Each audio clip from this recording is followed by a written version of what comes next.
Hello everyone, આજે આપણે chapter number 18 રુધિરાભિષણ તંત્રના એમસીક્યુની શરૂઆત કરીશું. ઓકે, વર્ષ 2007થી 2020 સુધીના પ્રશ્નોનું ગુજરાતી કરીને આપણે આની અંદર ચર્ચા કરવાની છે.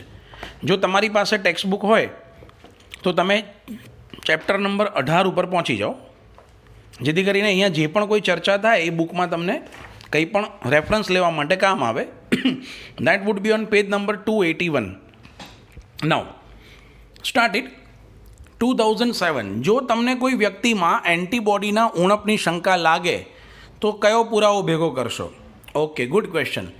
હવે એન્ટીબોડીના ઉણપની વાત કરી છે, એટલે એન્ટીબોડી જે છે ને ઇમ્યુનોગ્લોબ્યુલિન કહેવાય, જે ગ્લોબ્યુલિન પ્રોટીનની બનેલી હોય. સો આન્સર વુડ બી કલકત્તા, સીરમ ગ્લોબ્યુલિન. બરાબર. તમે તમારા બુકની અંદર 280માં લાસ્ટ પેરેગ્રાફમાં જ આ માહિતી આપેલી જ છે. છેલ્લી જ લાઈન છે ચેપ્ટર ચાલુ થાય તેની, કે ગ્લોબ્યુલિન શરીરના પ્રતિકાર તંત્ર સાથે સંકળાયેલું છે. ઓકે, જો દરેકનું ટપકું 4 અલગ અલગ સ્લાઇડ પર લેવામાં આવે તો શેમાં ગંઠાણ થશે નહીં, એટલે રુધિર ગંઠાશે નહીં ક્યારે? તો રુધિર જે હોય એની અંદર ફાઇબ્રિનોજન નામનું પ્રોટીન હોય, જે રુધિર ગંઠાઈ જવા માટે જરૂરી છે, જે બ્લડમાં ગમે ત્યાં જોવા મળે. હવે તમે ફૂફૂસ શિરામાંથી રુધિર લો છો તો એમાં પણ જોવા મળે. બરાબર. તમે રુધિર રસ, રુધિરમાંથી તમે રક્તકણ, શ્વેતકણ અને ત્રાકકણની બાદબાકી કરો, એને રુધિર રસ કહેવાય, એમાં પણ તમને જોવા મળશે. તમે લસિકા તંત્રની ઉરેશીય નલિકાનો નમૂનો લીધો હોય તો લસિકા is ultimately made up of what? રુધિર રસ. બરાબર. હા, એમાં આનું પ્રમાણ કમ્પેરેટિવલી ઘણું ઓછું હશે. જો તમે લસિકાની માહિતી લેશો તો એની અંદર જનરલી આ તત્વો ઓછા પહોંચે છે. બરાબર. તો આ એક ઓપ્શન હોઈ શકે, but the serum is the more better option than that. બરાબર. એટલે આ વસ્તુને ખાસ તમારે તપાસ કરવી પડે કે ફાઇબ્રિનોજન નથી રુધિરના સિરમમાં. બરાબર. રુધિર રસમાંથી ફાઇબ્રિનોજનને, એટલે કે રુધિર ગંઠાવતા તત્વોને કાઢી નાખો. બરાબર. એટલે જે વધારાનો ભાગ રહે એને સિરમ કહેવાય. પેજ નંબર 281ના પહેલા ફકરાની છેલ્લી લાઇનમાં લખેલું જ છે. બરાબર. એટલે આ તમને બહુ સ્પષ્ટ મળી જશે. એટલે નો ડાઉટ લસિકાની અંદર પણ આ વસ્તુ હોવાની ખરી. બરાબર. પણ લસિકા તંત્ર તમે એટલું એક તો ભણ્યા નથી. હા, નો ડાઉટ આપણે લસિકા તંત્ર ભણાયું છે, એમાં ઉરશી નલિકાઓ અને બધી ઇન્ફોર્મેશન તમને અલગ અલગ રીતના આપેલી છે. ઓકે, ચાલો. રુધિર કોષો હિસ્ટેમાઇન અને નેચરલ કુદરતી પ્રતિગંઠનકારક એન્ટીકોગ્યુલન્ટ હિપેરિનનો સ્ત્રાવ કરવા સાથે, એના મુક્તિ સાથે સંકળાયેલા છે. તો આ તમને 281 નંબરના પેજ ઉપર મળશે. બરાબર. તમે એની છેલ્લી લાઈનો વાંચશો એટલે એની અંદર તમને બહુ સ્પષ્ટ ખ્યાલ આવી જશે. બરાબર. એમાં બેઝોફિલ, હિસ્ટેમાઇન, સેરેટોનિન અને હિપેરિનનો સ્ત્રાવ કરે છે. આ હિપેરિન જે છે ને એ કુદરતી પ્રતિગંઠનકારક છે, જે સ્પષ્ટ પ્રશ્નમાં આપેલું જ છે આપણને. તો basophil is a right answer. The answer would be અલકલ રાગી, ગુજરાતીમાં ઓપ્શન કર્યો છે એટલા માટે. હા, ઘણા એક તમને જોડે જોડે કહી દઉં, આ પ્રશ્નની વાત નીકળી એટલે 282 નંબરની પહેલી લાઇનમાં પણ તમને લખેલું જ છે એલર્જીક પ્રતિક્રિયાઓ સાથે સંકળાયેલો હોય એસિડોફિલ, પણ એમાંથી હિસ્ટેમાઇનનો સ્ત્રાવ થાય, હિપેરિનનો નથી થતો. બરાબર. ઘણા ઉતાવળમાં એસિડોફિલ લખીને બેઠા હતા, અમ્લરાગી. પહેલો જ ઓપ્શન વાંચ્યો હોય ને એમાં હિસ્ટેમાઇનવાળી વાત આવે એટલે ડન કરી દે, પણ હિપેરિનનું ધ્યાન ઘણા નહોતું ગયું. પ્રશ્ન પૂરો વાંચવાનો, પેલું બહુ ઉતાવળમાં થઈ જાય પછી એમ થાય સાવ આવી ફાલતુ વસ્તુ મને ના આવડી. ચાલો.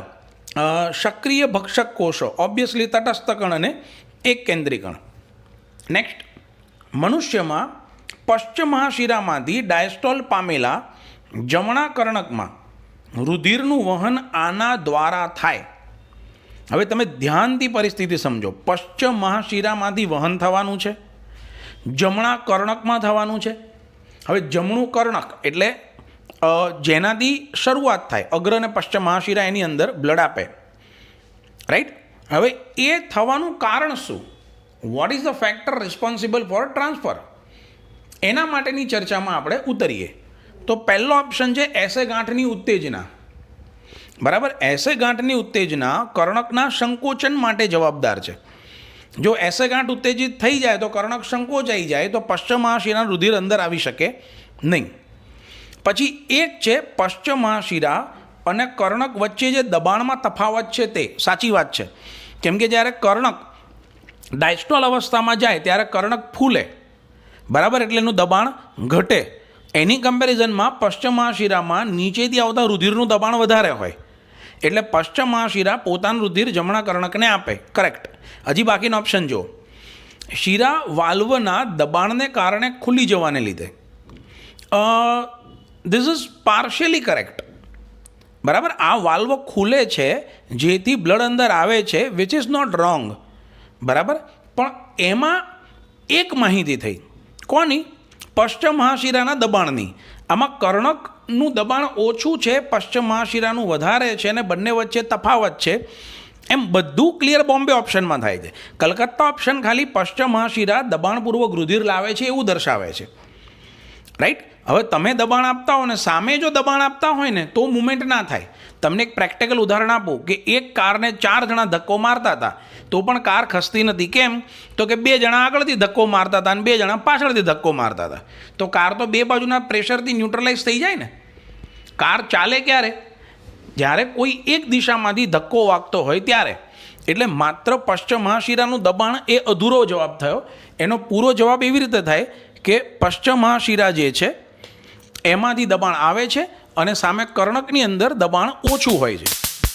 રાઈટ. ચાલો આગળ વધીએ. શોષક દાબ એટલે આ અધૂરું થયું. એ કર્ણકમાં દબાણ ઓછું છે અને શોષણ માટેનું એક પ્રેશર ક્રિએટ થાય છે, એ માહિતી થઈ. એટલે બોમ્બે ઓપ્શન કલકત્તા અને દિલ્હી બંનેનું કોમ્બિનેશન છે. માનવના ભ્રૂણનું હિમોગ્લોબિન 4ની જગ્યાએ 2 પ્રોટીનના પેટા એકમ નહીં, હિમોગ્લોબિનમાં 4 જ હોય ને. પુખ્ત કરતાં ઓક્સિજન માટે વધુ આકર્ષણ. પછીનો ઓપ્શન જોઈએ. પુખ્ત કરતાં ઓક્સિજન માટેનું ઓછું આકર્ષણ અને પછી જે ઓક્સિજન માટે પુખ્ત જેટલું જ આકર્ષણ. ઓકે, એટલે આમાં તો આ 2 ઓપ્શન તો ખોટા છે. સરખું આકર્ષણ નથી હોતું, વધારે હોય છે.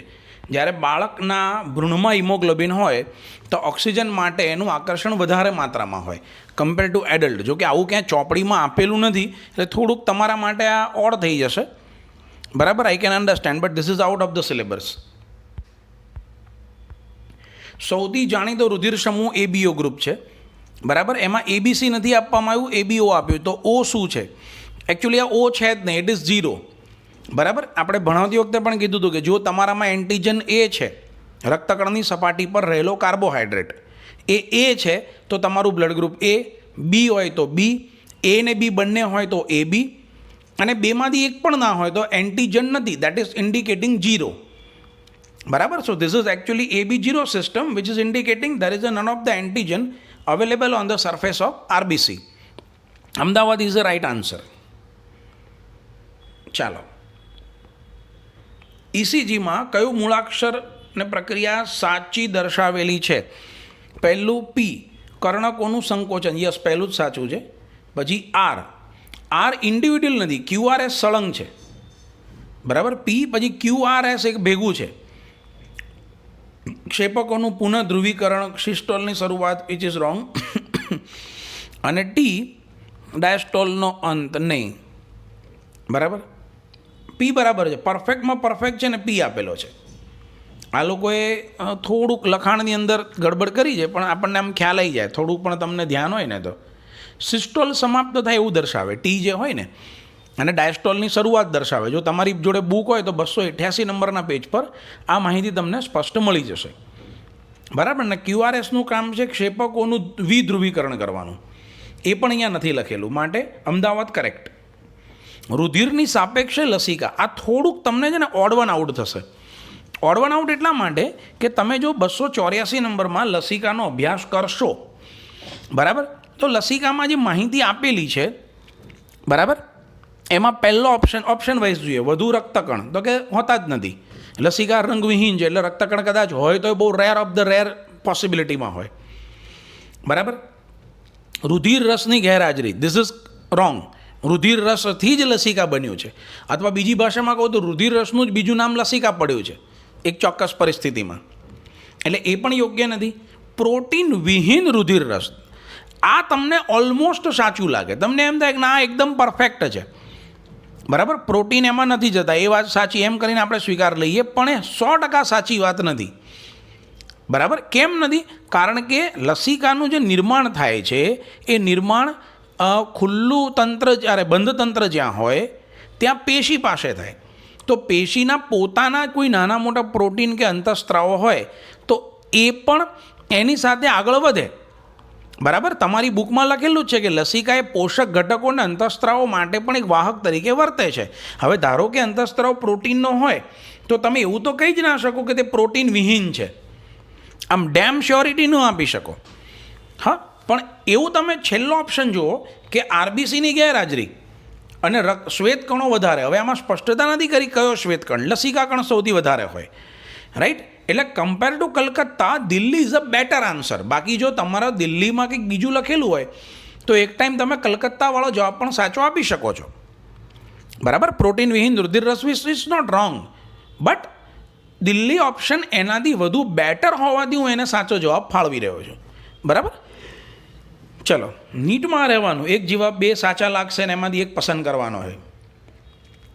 ગ્લોબ્યુલિનનું કાર્ય જણાવો. આપણે સ્ટાર્ટિંગમાં જે ક્વેશ્ચન હતો એને ઊંધો કરી નાખ્યો છે. બરાબર, રોગ પ્રતિકારકતા માટે છે, છતાં પણ આ તમને ઇનડાયરેક્ટલી છે ને, જ્યારે એમસીક્યુની પ્રેક્ટિસ કરો તો ખાલી સાચો જવાબ પકડીને બેસી ના રહો. તમને નવું વધારે શીખવાની ઈચ્છા હોય ને તો બધા ઓપ્શન જુઓ. ધારો કે આ જ પ્રશ્નમાં હું બધા જ ઓપ્શન જોઉં છું કે રુધિર ગંઠાવવા માટે રુધિર રસમાં શું આવેલું છે, તો કે ફાઇબ્રિનોજન. રોગ પ્રતિકારકતા માટે કોણ આવેલું છે, ગ્લોબ્યુલિન. આશ્રુતિનું સમતોલન કોણ કરે છે, તો કે આલ્બ્યુમિન. બરાબર, સોરી, રોગ પ્રતિકારકતામાં ગ્લોબ્યુલિન, હું ભૂલથી આલ્બ્યુમિન બોલ્યો. બરાબર, આશ્રુતિમાં આલ્બ્યુમિન આવે. ઓક્સિજનનું વહન કયું પ્રોટીન કરે છે, તો કે હિમોગ્લોબિન. એમ આટના ડિટેલમાં જાઓ ને તો તમને પોતાને મજા આવશે, રાઈટ. કેમ કે આ વસ્તુ એ રીતે જ થાય. અચ્છા, આ ચર્ચા નીકળી જાય ને તો અહીંયા હું એક વાત કહી દઉં. જો તમારી પાસે તમે 16મા ચેપ્ટરનો મારો વિડીયો જોયો હોય તો એમાં 7મા નંબરના એમસીક્યુમાં મરાસમસની જગ્યાએ મારાથી ક્વેશ્ચન સાચો થઈ ગયો હતો. બરાબર, આ તો 18મા ચેપ્ટરના વિડીયોમાં તમને હિન્ટ આપું છું, કેમ કે તમારા સુધી 16માનો વિડીયો પહોંચ્યો ત્યાં સુધી 17માનો ઉતરી ગયો હતો. એટલે આ હિન્ટ તમને 18માં આપું છું કે મરાસમસને ક્વેશ્ચન ભૂલથી કંઈક મારાથી મરાસમસની જગ્યાએ ક્વેશ્ચન બોલાઈ ગયું છે. ક્વેશ્ચન નંબર 7માં કેલરી અને પ્રોટીન 2 ઓછો હોય એવા ખોરાકની વાત હતી એમાં. એ તમે ટેલી કરી લેજો. Okay, done. તો આની અંદર Bombay is the correct answer. ચલો નેક્સ્ટ, વેરી ઇન્ટેલિજન્ટ. કોઈ પણ નુકસાન વગર કોઈ દ્રવ્યને શરીરમાં દાખલ કરવો હોય તો તમે શેમાં કરશો? ડૉક્ટર ઇન્જેક્શન શેમાં આપે? બરાબર, સ્નાયુમાં. એને કહેવાય IM, ઇન્ટ્રામસ્ક્યુલર. દવા ઉપર લખેલું હોય ઇન્જેક્શન ઉપર કે આ IM છે, ઇન્ટ્રામસ્ક્યુલર છે, મતલબ સ્નાયુમાં આપવાનું છે. અથવા IV છે, ઇન્ટ્રાવેનસ, આ શીરામાં આપવાનું છે. બરાબર, વેનમાં. તો વધારે બેટર વેન.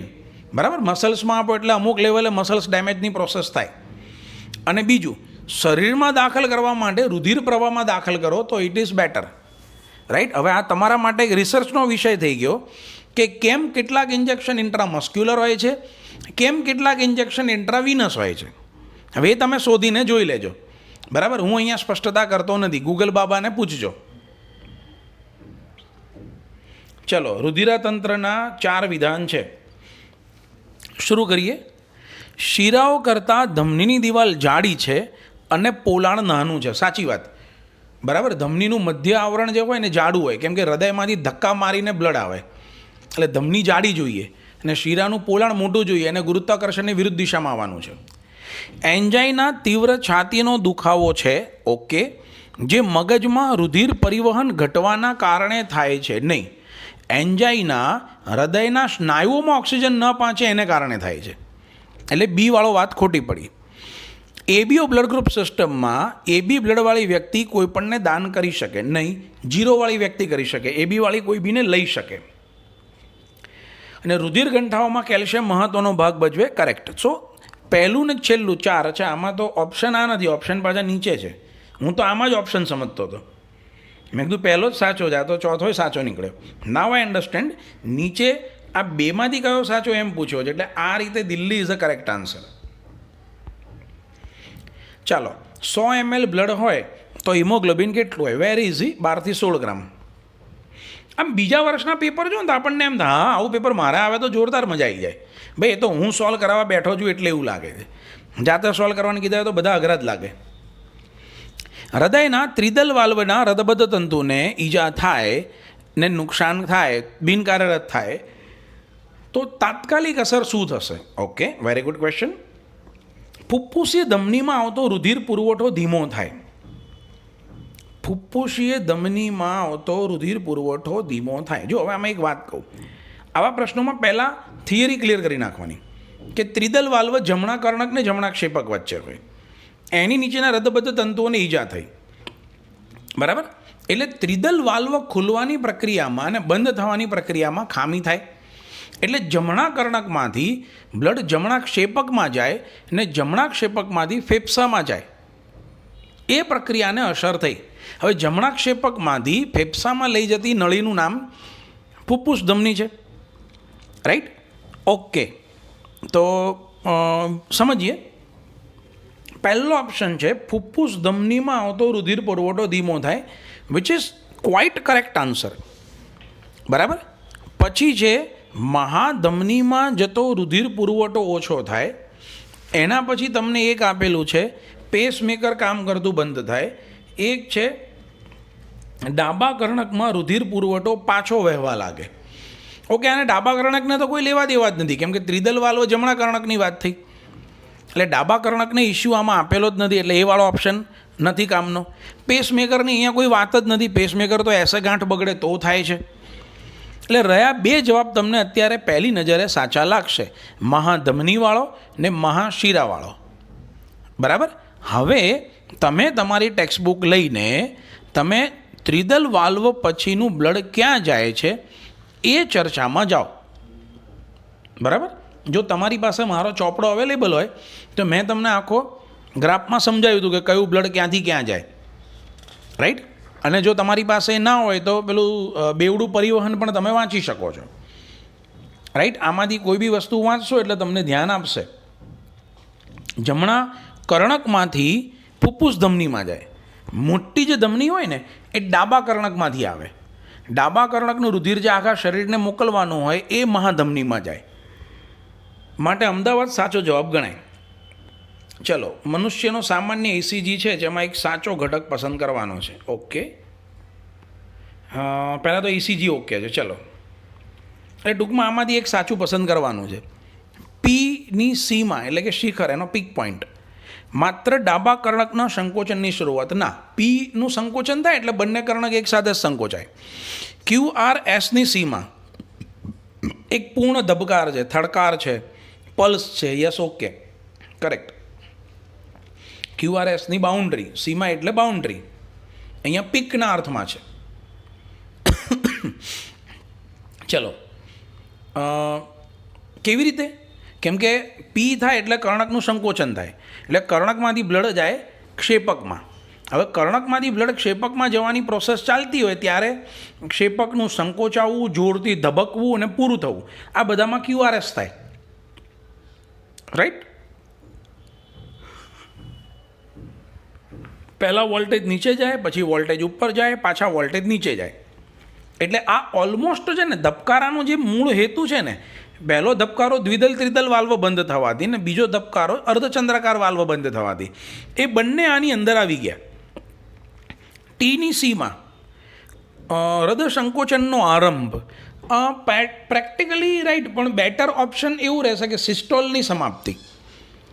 બરાબર? QRSનો જે જોરથી ધબકારો થયો હોય એની સમાપ્તિને કારણે ટી ઉદ્ભવે છે, બાકી ટી કશું દર્શાવતો નથી પ્રેક્ટિકલી. અને પી અને આર બંનેની સીમા સિસ્ટોલિક ને ડાયસ્ટોલિક દબાણ દર્શાવે છે. આ થોડો ગઘરો પડે, નીટમાં પૂછાયો હોય તો. આમ પહેલી નજરે એવું લાગે બધું સાચું છે. બરાબર? પી પહેલો અમદાવાદ ઓપ્શન ક્લિયર કટ ખોટો પકડાઈ ગયો, કલકત્તા ક્લિયર કટ ખોટું પકડાઈ ગયું, પણ બોમ્બે ને દિલ્હી વચ્ચે થોડો ડાઉટ જાય કે પીની બાઉન્ડ્રી અને આરની બાઉન્ડ્રી એક સાથે ગણવામાં આવે તો સિસ્ટોલિક અને ડાયસ્ટોલિક બંને પ્રેશરને રજૂ કરે, તો કે ના, બંનેની પીક, અહીંયા બાઉન્ડ્રી નથી, ખરેખર પીક છે. આ ગુજરાતી ખોટું થયું છે, સીમા ના આવે, શિખર આવે. It is called peak. Peak એટલે ટોચ. પીની ટોચ અને આરની ટોચ શું દર્શાવે છે? પીની ટોચ કર્ણકનું સંકોચન અને આરની ટોચ ક્ષેપકનું સંકોચન. રાઈટ? એટલે સિસ્ટોલિક ડાયસ્ટોલિક બેની વાત અહીંયા ના થાય. સો આન્સર વુડ બી બોમ્બે. 16મું, રુધિર કેશિકાઓની કોષી આવરણની સૌથી અંદરની દિવાલ. ઓકે, લાદી સંબંધિત છે.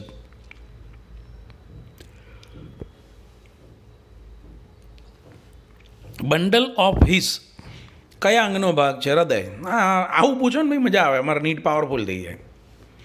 ધમનીઓ એવી રુધિરવાહિકાઓ છે જે ધમની ઓક્સિજનયુક્ત રુધિર શરીરના જુદા જુદા અવયવો સુધી પહોંચાડે છે. ધમનીઓ ઓક્સિજનયુક્ત રુધિર જુદા જુદા અવયવો સુધી પહોંચાડે છે. નોટ 100% કરેક્ટ, બરાબર, કેમ કે ફુફ્ફુસ ધમની જે છે ઓક્સિજન વિહીન રુધિર લઈ જાય છે, અપવાદ એક છે, પણ ઇન એન જનરલ સાચું. રુધિરને હૃદયથી દૂર લઈ જાય છે. યસ, ઇટ ઇઝ બેટર, બરાબર. પહેલામાં ટર્મ્સ હતી ઓક્સિજન યુક્ત રુધિર, તો એ ફુફ્ફુસ ધમનીમાં ખોટું પડતું હતું, એ આમાં સુધરી ગયું. રુધિર કેશિકાઓમાં સ્વરૂપે છૂટી પડે અને જોડાઈને તેમાંથી શીરા બને. નોટ એક્ઝેક્ટલી રોંગ, બટ ધમનીમાંથી પહેલાં ધમનિકા બને, ધમનિકામાંથી રુધિર કેશિકા બને અને પછી શિરિકા બને, અને શિરિકામાંથી શીરા બને. એટલે આણે એક એક સ્ટેપ ગુપચાઈને મુદ્દો મૂક્યો છે. અને એક આંતરાલી અંગથી બીજા આંતરાલી અંગ તરફ રુધિરને લઈ જાય. ના, ધમની હૃદયમાંથી આંતરાલી અંગોમાં લઈ જાય. આંતરાલી અંગો જે છે તમારા જે આંતરડા અને પાચન માર્ગ ને કિડની ને બધાના ભાગો છે, બરાબર. એટલે એ ધમની માટે બોમ્બે વધારે બેટર છે. દરેકની અંદર કંઈક ને કંઈક અપવાદ આવે છે. ચલો, બ્લડ પ્રેશર માટેનું યોગ્ય વિધાન આપો. તો 130/90 વધારે ગણવામાં આવે છે. પછી 110/100/55 આદર્શ છે. 5/50 સક્રિય બનાવે છે. 90/10 નુકસાન પહોંચાડે છે, બરાબર. આપણે 90/10 વાળું રાખીએ according to our text book.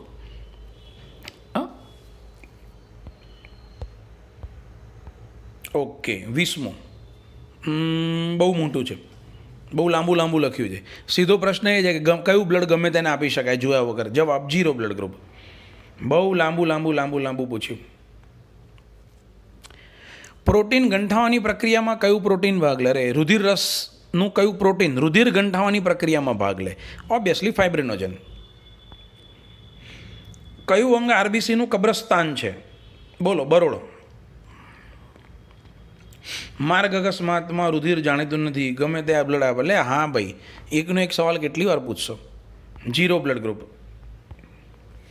એથી ડીને ઓળખો. હવે આવા પ્રશ્નોમાં મોટો દાવ શું થાય ખબર છે? ચોપડીની આકૃતિ આપણને ખબર હોવી જોઈએ.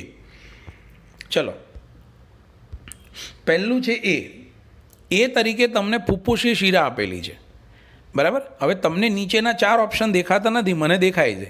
મારી પાસે આ બાજુ લેપટોપ ચાલુ છે. ઇટ ઇઝ ફુફ્ફુસીય શીરા, બરાબર. શરીર, અને એણે વિકલ્પમાં એવું લખ્યું છે કે શરીરના અંગોમાંથી અશુદ્ધ રુધિર લે છે. ના, ફુફ્ફુસીય શીરા ફેફસામાંથી શુદ્ધ રુધિર હૃદયને આપવાનું કામ કરે છે. માટે એ વાળો ઓપ્શન ખોટો સંદર્ભ થયો. બી, એનું નામ નિર્દેશન છે પૃષ્ઠ મહાધમની, બરાબર. પૃષ્ઠ મહાધમની. અને આમાં લખ્યું છે ફુફ્ફુસીય ધમની, જે તમને નીચે 4 વિકલ્પો આપેલા છે ને એમાં. એટલે એ ફુફ્ફુસીય ધમની તો છે નહીં, બરાબર. એટલે હૃદયથી ફેફસા તરફ વહન એવું લખ્યું છે, એ ખોટું પડે. એટલે આ વાળો જવાબ એ ખોટો છે. પછી સી તરીકે અહીંયા આપણને આપેલું છે આ જે મહાશિરા, બરાબર. પશ્ચિમ મહાશિરા કે અગ્ર મહાશિરા જે કન્સિડર કરવી હોય તે, ત્યાં પણ મહાશિરા જ લખેલું છે. ત્યાં લખ્યું છે શરીરના ભાગમાંથી જમણા કર્ણક તરફ રુધિરનું વહન કરે. Okay, this is correct. આમ ગમ્યું. હજી છેલ્લો વિકલ્પ જુઓ, ડી. આ છે ફુફ્ફુસ ધમની, જે હૃદયમાંથી બ્લડ ફેફસામાં લઈ જાય. તમારે નીચે ઓપ્શનમાં લખ્યું છે કે આ પૃષ્ઠ મહાકાંડ છે, ધમની કાંડ. ચલો, આ એ ખોટું પડ્યું, આ વાળું ખોટું પડ્યું, ને આ વાળી માહિતી ખોટી પડી. સી વાળી માહિતી ક્યાં છે એ જવાબ સાચો. પૃષ્ઠ ધમની કાંડવાળું ખોટું, ફુફ્ફુસી શીરાવાળું સાચું, પણ પેલું અંગોવાળી વાત ખોટી. આ ફુફ્ફુસી ધમનીવાળી વાત સાચી, અને આમાં તો મહાશિરાવાળી વાત. આ બેટર, સૌથી બેસ્ટ. આ this is the perfect one.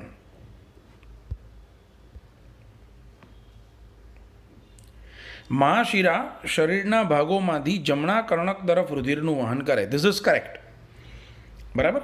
પહેલામાં ડી ઓપ્શનમાં ફુફ્ફુસી ધમની નહીં, સોરી. જો આમાં દાવ થયા, હું હમણાં ભૂલથી આને સાચું બોલી ગયો હતો. બરાબર, કેમ કે પેલું સી સાચું આપવાનું છે એવી ઉતાવળમાં મેં આ સીને સાચું આપી દીધું. હું ભૂલી ગયો કે આ સી અહીંયા જોવાનું છે મારે, અને હું ભૂલી ગયો આ બરાબર છે, પણ પછી જોયું તો ખબર પડે કે ના આ તો ખોટું છે. ઉતાવળ ના થાય, ધ્યાન રાખજો, શાંતિથી લખજો. ઓકે, પાછો ઇસીજી આવ્યો. આ લોકોને બહુ હાર્ટ એટેક આવતા લાગે છે. થોડી વાર એક ઇસીજી આવી જાય છે. પી તરંગ શું દર્શાવે છે? ઓકે, સંકોચનનો અંત નહીં, બંને કર્ણકનું સંકોચન યસ, ક્ષેપકની શરૂઆત નહીં, સંકોચનની શરૂઆત પણ કોનું એ નથી લખ્યું. બોમ્બે અને દિલ્હી બે ઓપ્શન સાચા, પણ બોમ્બે ઓપ્શનમાં કર્ણકોની સ્પષ્ટતા કરી છે એટલે આપણે બોમ્બેને સાચું આપીએ. ચલો, એબી બ્લડ ગ્રુપ સર્વગ્રાહી કેમ છે? કેમ કે એનામાં બંને એન્ટીજન છે, રાઈટ. એનો જે રક્તકણ છે, બરાબર, આ છે રક્તકણ. મેં તમને આકૃતિ દોરાઈ હતી. આ રક્તકણ ઉપર આવેલો હોય મધ્યસ્થી પ્રોટીન, ને એની ઉપર આવેલો હોય એન્ટીજન. આમાં એન્ટીજન એ પણ આવેલો છે, આમાં એન્ટીજન બી પણ આવેલો છે. એટલે એના શરીરને બંને એન્ટીજનની ટેવ છે. એટલે એને કોઈ પણ એન્ટીજનવાળું બ્લડ આપો, એ વાળાનું બ્લડ આપો, બી વાળાનું બ્લડ આપો, એને કોઈ ફરક પડતો નથી. પાછું જીરોવાળા બ્લડમાં તો એન્ટીજન જ હોતો નથી, એટલે એમાં તો કોઈ પ્રશ્ન જ આવતો નથી. Correct? So this is the thing that you have to understand. Ahmedabad is the correct answer. Antibody આવેલી હોય, એન્ટીબોડી હોય જ નહીં એનામાં. તો જેને બંને એન્ટીજનની આદત હોય એનામાં એન્ટીબોડી ઉત્પન્ન જ ના થાય. Okay, 27th. એક સેકન્ડ, આપણે જરા હું જોઈ લઉં. There are total 47 MCQs are there. So remaining would be taken in the next lecture. બરાબર, ઓલમોસ્ટ 27 મિનિટ જેવું મને ઘડિયાળનો કાંટો બતાવે છે. બરાબર, હજી ઘણા પ્રશ્નો છે, આપણે આવતા લેક્ચરમાં એની ચર્ચા કરીશું. કેમ કે અત્યારે જો બધા જ પૂરા કરવા જઈશું ને તો હું માનું છું બીજી 20-25 મિનિટ જેવું લઈ લેશે, અને લેક્ચર બહુ લાંબો કલાકનો થઈ જશે, પછી મજા નહીં આવે, રાઈટ. આમે તમે લોકો આમે અત્યારે બૂમો પાડો જ છો. અમારું 1.5 GB તો તમારું આ ફિઝિક્સ, કેમેસ્ટ્રી, બાયોલોજીમાં જતું રહે. અમારું ફેસબુક ને ઇન્સ્ટાગ્રામ તો બિચારું રાહ જોવે છે, તરસ્યું છે, રાઈટ. આ બધું ઓછું મંતરજો. મા બાપે તમને ભણવા માટે આ બધી સહુલિયત આપી છે, ભૂલ ના કરતા. ઓકે, ચલો, C you next time. Bye bye.